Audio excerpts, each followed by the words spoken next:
Quando eu era criança, eu tinha muita vontade de desenhar personagens 2D, principalmente aqueles rostos de anime como o da Hulk, do Bleach, do Naruto, do Natsu, do Fairy Tail e assim por diante. Entretanto, sempre que eu desenhava, saía alguma coisa errada, como o queixo, ou os olhos divididos, de tamanhos diferentes, o espaço enorme entre o olho, e assim por diante. E nisso eu criei uma vontade de aprender a desenhar rostos muito mais forte, até um ponto que eu estava sentindo meio satisfeito, mesmo com rostos terríveis, que iam proporção nenhuma, mas eu me sentia satisfeito. E tentei passar para desenhar corpos junto ao rosto. Eu tinha percebido que algo estava errado. Quando eu desenhava o rosto junto ao corpo, o corpo parecia muito descolado da cabeça, parecia não ser natural.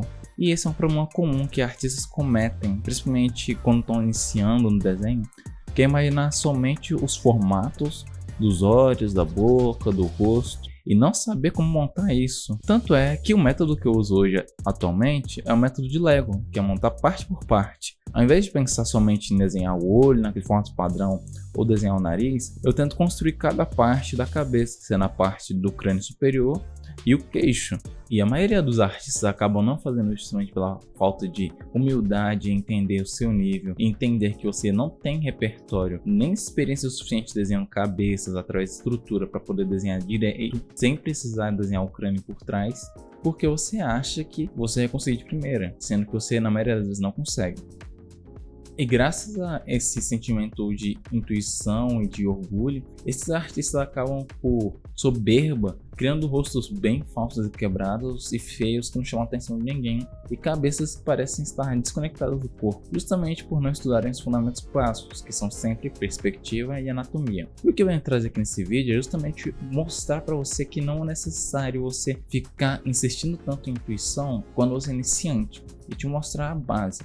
A ideia aqui não é mostrar exatamente o que os outros artistas mostram em tutoriais ou aulas, mas mostrar como você pode decompor e entender o funcionamento das peças da cabeça. Aqui a ideia é você entender o funcionamento e não o tutorial. Entendido isso? Vamos começar. A primeira coisa que você deve saber de qualquer jeito na hora de desenhar um rosto ou uma cabeça é que a cabeça vai ser conectada ao corpo. Então, primeiramente, não tente imaginar de tudo de cabeça, monte sua referência. Como assim montar sua referência? Você pode pegar uma imagem pronta, ou você pode tirar uma foto de si mesmo, ou montar com outras imagens, mas a ideia é que você tenha uma referência para você se basear e ser mais preciso. Eu escolhi essa referência desse rapaz no Pinterest. Sei que o Pinterest não é o melhor lugar para isso, entretanto, é o que a gente vai utilizar por ser o mais popular. Apesar de ter iniciado pela estrutura do corpo, repare que a cabeça veio depois junto com as divisões de 4 partes. Essas 4 partes servem para definir o centro do rosto e o meio do rosto. O meio do rosto é a parte mais importante, no caso horizontal, ou seja, seria aqui no nariz. Esse meio serve justamente para definir onde vai ser a parte superior do crânio e onde vai ser a mandíbula, ou queixo e etc. Tendo isso bem posicionado, isso fica mais fácil para a gente trabalhar.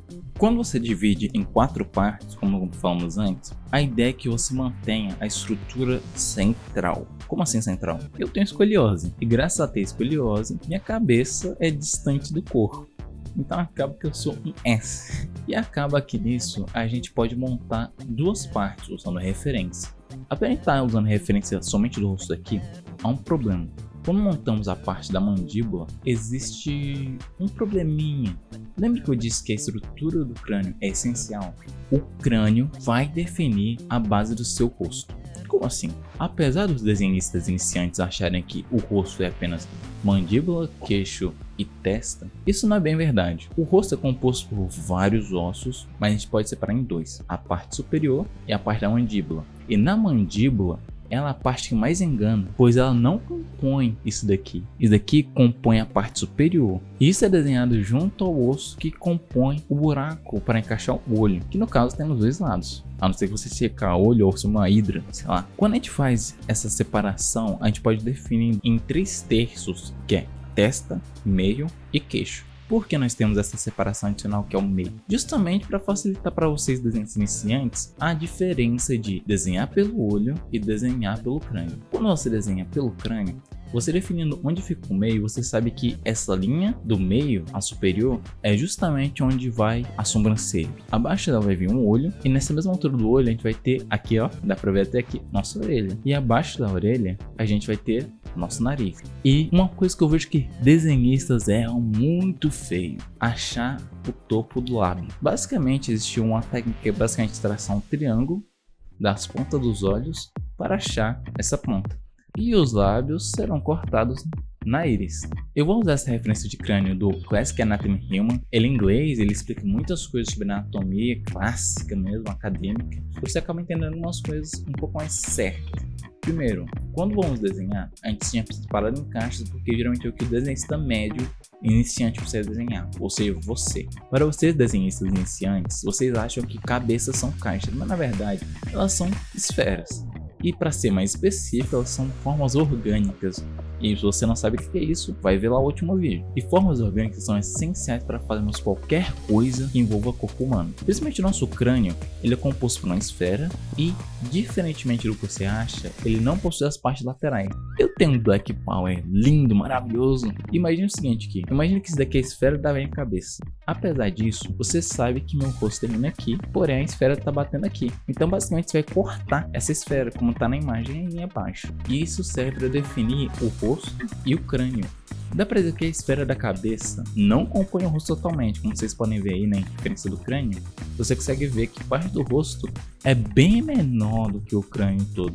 E dessa vez, vemos que voltamos àquela definição normal, sem a linha do meio, ou seja, dividimos apenas em metade. E o porquê disso fica um pouco mais claro agora. Quando você vai desenhar a esfera, você nota dois padrões pro crânio. A parte superior, apesar dela ser composta por maxilar, olhos, sobrancelha e testa, existe uma pequena diferença que você deve notar. Isso daqui. Agora, seguindo a referência do crânio da anatomia clássica, vocês percebem que dividimos apenas duas partes, não três como anteriormente. A diferença disso é justamente pelos ossos, que vamos definir um pouco mais claro agora.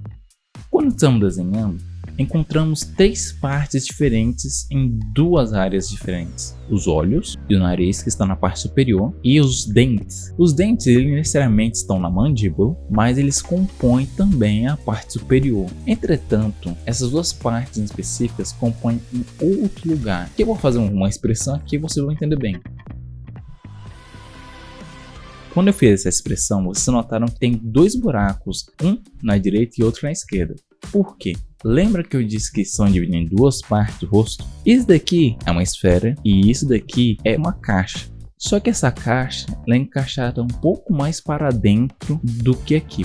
Agora, desenhando nosso rosto junto desse crânio que nós montamos, vamos encontrar três problemas. O primeiro problema que nós encontramos é justamente a distância dos olhos, nariz e a boca.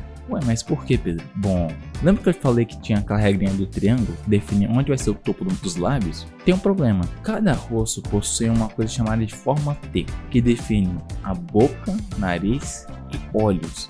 Isso define basicamente uma variação fenótipa e genótipa. Basicamente, para você que não sabe, é uma variação de pessoa para pessoa da aparência do rosto dela, que faz que cada rosto seja diferente. E a forma T serve justamente para definir essa característica, que para algumas pessoas o olho pode ser um pouquinho mais perto um do outro, mais distante, o nariz pode ser um pouquinho mais longo ou um pouco mais largo e assim por diante. Então a forma T é basicamente uma forma de design de personagem, para você que não sabe. Então é uma coisa que a gente vai usar muito para desenhar pessoas diferentes, pois cada pessoa tem uma característica diferente. E também, como vocês podem perceber nessa desenho que eu fiz, só usando o crânio sem definir a aparência T, ele está muito mais gordo.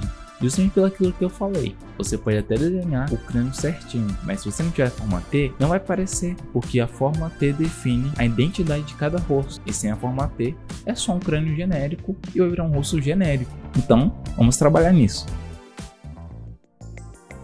E agora, desenhando os músculos, que para você que não sabe, os músculos são uma parte muito importante, porque apesar de ter desenhado o crânio, os músculos são essenciais para trazer realismo e fidelidade. Como a Sula mesmo disse, a Sula, caso você não conheça, segue ela, é uma artista excelente.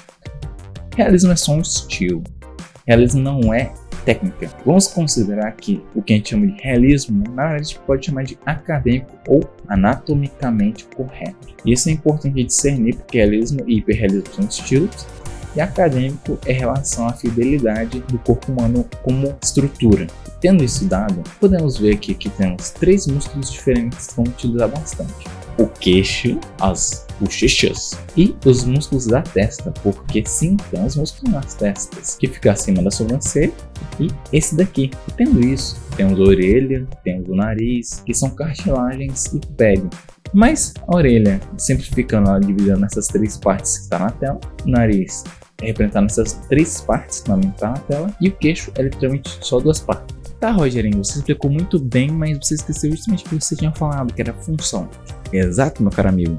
Todas as vezes que nós desenhamos o rosto e ele ficou desigual, foi por não entendermos as três funções do crânio principais, que são o crânio. O crânio define justamente toda a estrutura do rosto: olhos, nariz, boca e assim por diante, definindo a distância e posição de cada um, e os músculos e ossos principais que vão trazer forma ao rosto. Os músculos, eles trazem literalmente a forma total do rosto, trazendo personalidade como gordura e rostos mais definidos, como por exemplo do Giga Shed ou de um gordão. E por último, que a gente acabou não comentando, a pele é basicamente a conexão entre tudo isso. Pois lembra que eu tinha dito que tem aquele buraco do lado dos dentes e do maxilar? Então, justamente esses dois pontos formam esse buraco que, quando vai ser preenchido pela pele, fica algo flat, um lado plano. E quando você desenha isso num certo ângulo, essa parte meio que some e fica basicamente apenas a conexão curva do maxilar com a mandíbula. Então, quando você sabe isso bem, você acaba discernindo o que está errado e o que está certo. Basicamente é isso, não tem muito mistério. É basicamente você vai praticar, você vai estudar, vai usar referência pra caramba, vai copiar até entender e aplicar e criar uma visão técnica que você consegue olhar, saber o seu erro e saber consertar e conseguir aplicar. Meu nome é Rogerinho e eu agradeço por mais um vídeo. Se quiser, temos o nosso Pix para você ajudar. E se você quiser escrever, se inscreve, deixa o like, manda o vídeo para aquele desenhista, manda o vídeo para aquele outro desenhista que você conhece, mas que não é tão bom assim, ou que precisa dar uma melhorada, ou que desenha muito gosto, que faz retrato, etc. Manda esse vídeo para aquela pessoa que gosta de saber das coisas, que gosta de aprender. Deixa aí nos comentários como é que você tá achando os vídeos, o que serve para te melhorar aqui nos vídeos, o que você tá gostando, quadros podem ter a mais. Estou pensando em trazer um quadro indicando outros artistas com estilos únicos e coisas que você pode trazer para sua arte e assim por diante. Os vídeos estão atualmente saindo de quarta e sexta, tendo quarta basicamente um vídeo longo e sexta um vídeo curto nos shorts e assim por diante. Segue nas redes sociais e fique com Deus.